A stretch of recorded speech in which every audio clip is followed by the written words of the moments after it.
여러분 안녕하십니까? 금요일 아침 여수 MBC 뉴스투데이입니다. 그 어느 때보다 치열했던 제20대 대통령 선거. 초접전 승부가 이어지면서 많은 분들이 새벽까지 개표 상황 지켜보셨을 텐데요.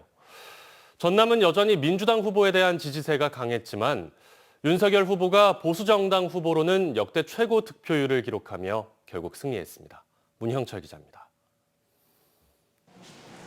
이번 20대 대선의 전남 지역 선거인 수는 158만여 명. 이 가운데 128만여 명이 투표에 참여해 투표율은 81.1%를 기록했습니다. 광주에 이어 전국에서 두 번째로 높은 수치입니다. 이번 대선에서도 전남은 민주당의 턱받침을 다시 한번 증명했습니다. 이재명 후보의 도내 득표율은 86.1%, 선거 이전 여론조사에서 70% 내외에 그쳤던 지지율을 크게 뛰어넘은 수치입니다. 선거 막판에 이루어진 야권 후보 단일화의 영향으로 전통적 지지층이 강하게 결집했고 여기에 중도층의 표심도 일부 흡수한 결과로 풀이됩니다. 하지만 보수 정당 후보에도 적지 않은 표심이 향했습니다. 국민의힘 윤석열 후보의 전남 지역 득표율은 11.4%, 이준석 대표가 목표로 내건 30%에는 크게 못 미치는 수준이지만 지난 2017년 18대 대선 당시 박근혜 후보의 득표율을 1.4%포인트 이상 앞서며 보수 정당 후보로는 역대 최고치를 기록했습니다. 국민의힘의 주요 타깃이었던 청년층의 표심에다 이준석 대표를 비롯한 당 지도부의 지속적이고 파격적인 호남 행보도 득표율 상승에 영향을 미친 것으로 보입니다. 전남 지역 안에서도 투표 결과는 다소 차이를 보였습니다. 도내 22개 시군 가운데 윤석열 후보의 득표율이 가장 높은 지역은 광양으로 16%에 가까운 지지를 보냈고 순천과 구례에서도 12%대의 득표율을 기록했습니다. 반면 완도와 한평, 신안 등 서부권에서는 윤 후보의 득표율이 상대적으로 낮은 것으로 나타났습니다.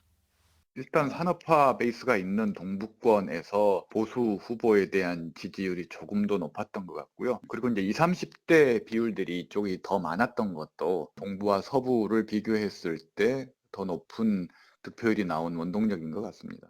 한편 이번 대선에서 군소 정당 후보들도 여러 공약을 내걸며 전남 지역 표심 잡기에 주력했지만 정의당 심상정 후보의 득표율은 1.28%, 진보당 김재현 후보는 0.15%로 이렇다 할 존재감을 드러내진 못했습니다.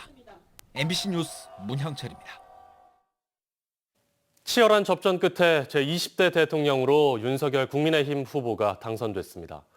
지역민들은 새 대통령에게 어떤 점을 바라고 있을까요? 안상혁 기자가 보도합니다. 시민들은 우선 윤석열 대통령 당선인이 국민 화합과 민생 안정을 위해 헌신해달라고 목소리를 높였습니다.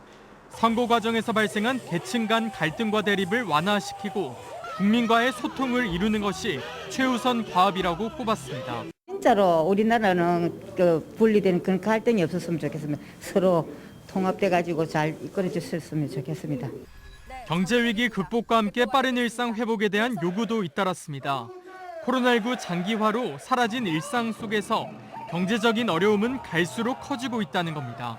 월세 지원이라든지 아니면 공과금 지원 같은 거 그리고 인건비 지원까지 해주시면 좋을 것 같고요. 요즘에는 이제 신규 직원들만 지원금을 보통 주시는데 그거 말고 현재 같이 일하고 있는 직원들까지도 조금 인건비 지원이 되면 훨씬 좋을 것 같습니다.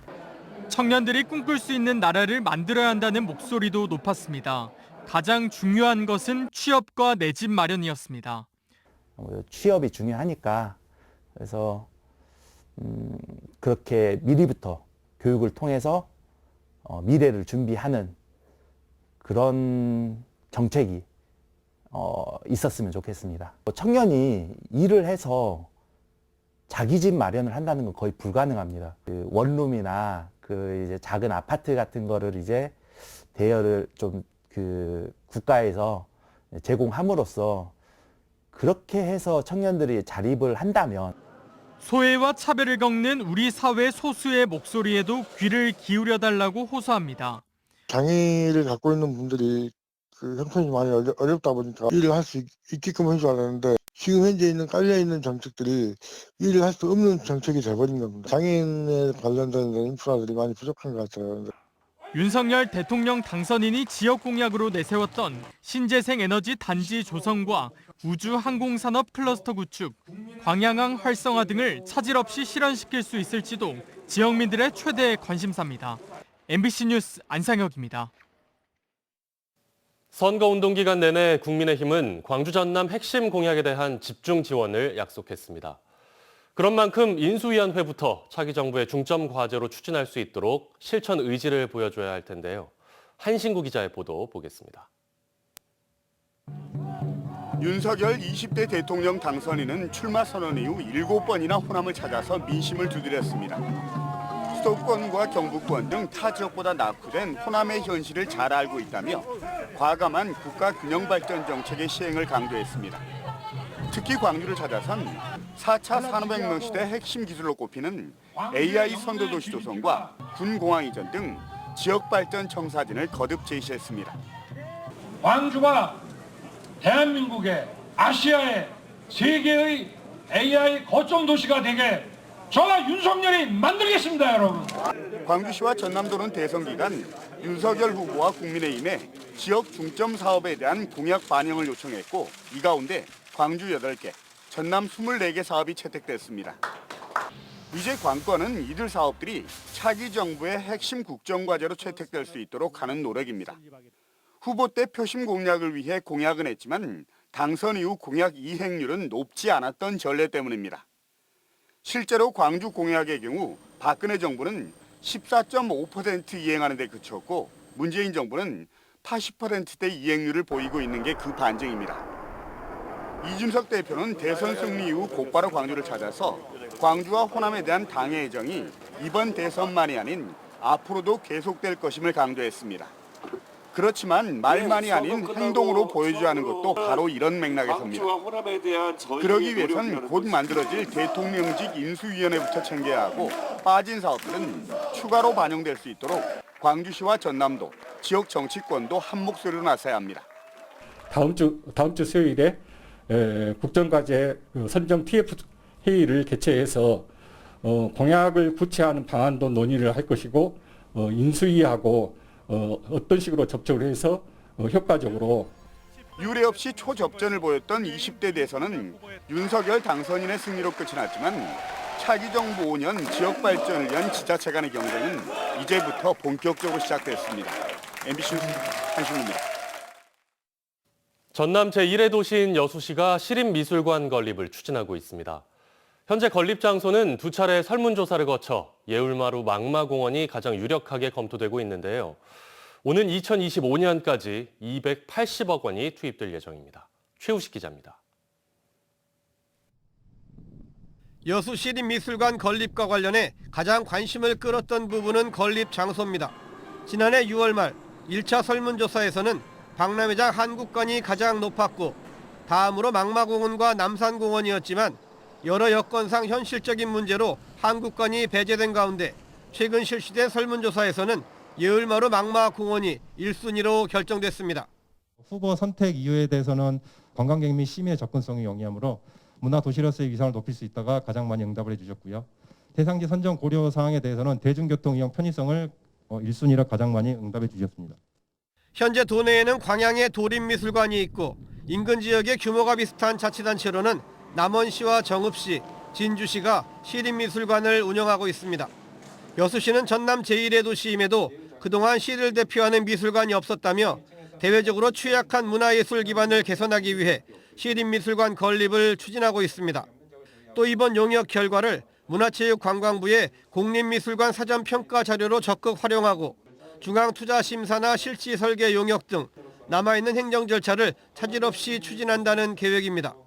절차대로 시립미술관이 건립하게 되면 지역 미술 작가들과 소통 및 교류 역할, 세계적 미술품을 관람할 수 있는 국제미술전을 지향하는 전시가 가능하도록 운영할 계획입니다. 특히 여수시는 여수의 지역성을 면밀히 분석해 여수 시립미술관만의 정체성 구현을 위한 전시를 기본 컨셉으로 시 품격에 맞는 미술관을 건립한다는 구상입니다. 여수 시립미술관은 오는 2025년까지 총 사업비 280억 원이 투입돼 지하 1층, 지상 3층 규모로 건립될 예정이며 여수시는 개관 첫 해부터 연간 13억여 원의 수익이 발생하는 경제적 타당성과 파급 효과도 기대하고 있습니다.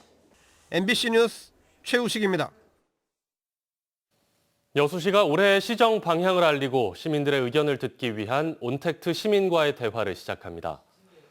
여수시는 오늘 소라면과 율촌면을 시작으로 다음 달 1일까지 14차례에 걸쳐 시민과 대화에 나선다며 특히 올해는 2차례 선거로 촉박한 일정을 감안해 하루 2개 읍면동을 대상으로 줌을 활용한 온라인 화상대화 방식으로 진행한다고 밝혔습니다.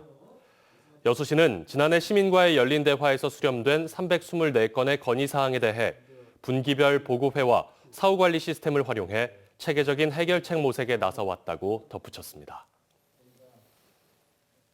광주 전남 지역 코로나19 일일 확진자가 9일째 10,000명 넘게 발생하고 있습니다. 개학 이후 학생들을 중심으로 코로나19가 확산하고 있는데 학교들의 대응이 각기 달라 일부 혼선이 빚어지고 있습니다. 양정은 기자가 취재했습니다. 목포 해양대학교 교정이 텅 비었습니다. 최근 사흘 동안 신입생을 비롯해 학생과 교직원 100여 명이 코로나19에 집단 감염됐기 때문입니다. 비대면 아무튼 그렇게 할 줄은 알았는데 결국엔 강행을 했는데 좀 많이 답답하기도 하죠. 이 학교의 학생 3,000여 명 가운데 90%는 기숙사에서 생활하고 있어 감염이 빠르게 확산됐습니다. 기숙사 생활관 56곳이 동일 집단 격리에 들어갔습니다. 격리자를 제외한 1학년 신입생 500여 명은 기숙사를 나와 집에서 비대면 수업을 받고 있습니다. 확진자가 좀 늘어나는 상황이기 때문에 격리 공간을 확보하기 위해서 중간고사 이후에 저희가 대면 수업으로 전환을 할 계획입니다. 전남 지역 초중고등학교에서도 코로나19 확진자가 잇따라 발생하고 있습니다. 3월 2일 개학 이후 일주일 만에 학생 확진자가 폭증하고 있는데 20대 미만이 전체 확진자의 30%에 달합니다. 하지만 정부의 자율방역 체계로 비대면 수업을 강제할 수도 없고 대부분의 방역 수칙은 권고 사항입니다. 학교장이 자율적으로 수업에 대한 방역 지침을 정하기 때문에 온라인 수업, 단축 수업, 등교 수업 등 학교마다 방역 강도는 제각각.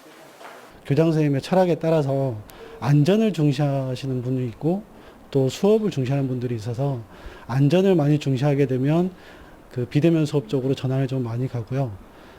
일선 학교의 방역 부담도 늘어나고 있는 상황. 그래서 전남 지역 학교에는 3,000여 명의 방역 요원이 투입돼 발열 체크와 급식실 소독 등을 담당하고 있습니다. 한편 전라남도와 전남교육청은 코로나19 증상이 있는 학생들은 학교장 확인서만 제출하면 선별진료소에서 자가키트 검사가 아닌 PCR 검사를 받을 수 있도록 운영하고 있습니다. MBC 뉴스 양정은입니다. 전남 재택치료상담센터가 문을 연 지 한 달여 만에 8만 건이 넘는 전화 상담을 하는 등 좋은 반응을 얻고 있습니다.